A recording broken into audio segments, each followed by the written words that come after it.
Vous n'avez pas besoin d'objets magiques pour activer l'abondance chez vous.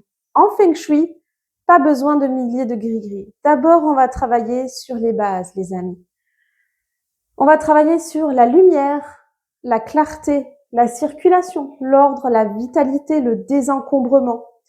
En fait, il y aura une première étape en Feng Shui qui va être de désencombrer et de favoriser la circulation facile dans votre habitation.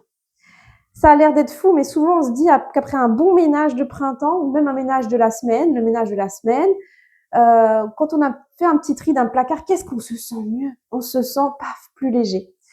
Plus léger, donc c'est important que dans chaque pièce, vous rentrez dans chaque pièce et vous vous dites, est-ce que cette pièce sent l'abondance? Est-ce qu'elle respire l'abondance? Est-ce que tout ce que je vois là, ça m'envoie un signal, il y a de l'abondance? Hein, c'est pas sale, c'est pas petit, c'est pas un peu, tout est à disposition, clair, facile, à portée de main, propre, je trouve les choses facilement. Ah, ça reflète l'abondance, la clarté. Donc, c'est pour ça que moi, je pense qu'il faut prendre soin de tout ce qu'on a. Alors, je sais pas si vous suivez un petit peu Marie Kondo sur les réseaux sociaux ou sur Netflix ou à la télé. Marie Kondo, c'est la papesse japonaise du rangement. Et elle dit que chaque objet a une âme. Et finalement, elle a pas tort. Quand elle arrive dans un lieu, elle salue l'endroit, elle le remercie. Alors ça, c'est assez courant chez les Asiatiques. Pour eux, chaque chose est animée par le chi, l'énergie vitale. En fait, quand vous avez 40 livres qui traînent dans votre chambre de ça et de là, vous dormez avec les idées de ces livres, avec l'âme de ceux qui ont écrit le livre, avec leurs idées. Donc, on a maximum 2 livres à son chevet, pas plus, ou dans sa chambre. On ne met pas une bibliothèque dans une chambre. Vous voyez, ça encombre l'esprit, trop d'idées, trop de choses à penser. Donc, il faut penser que chaque objet mérite votre attention. S'il est cassé, il faut le réparer. Si vous vous en êtes servi à un moment donné de votre vie, mais vous n'en avez plus besoin, il faut lui redonner une autre vie.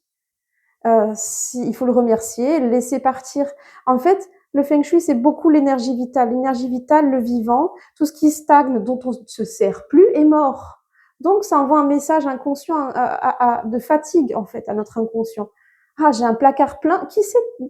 Alors, vous me direz en commentaire, qui s'est pas déjà dit en ouvrant un placard, pouf, j'ai tout ça, mais alors, en fait, je me sers de 20%. Les 80, je m'en sers pas. En vacances, on a quoi? On a une valise avec le minimum. Et encore, on met pas tous les vêtements qu'il y a dans la valise. Donc, imaginez-vous dans une maison. Je suis persuadée qu'on n'utilise pas la moitié de ou le quart de tout ce on n'utilise pas la moitié de tout ce qu'on a chez soi. Donc, il faut prendre soin de ses affaires. Et toute chose a une place. Chaque place a sa chose. Chaque chose a sa place. Quand on l'enlève du placard, faut voir que ça manque. Et voilà, c'est très important ça. Votre maison, votre appartement a un impact immense.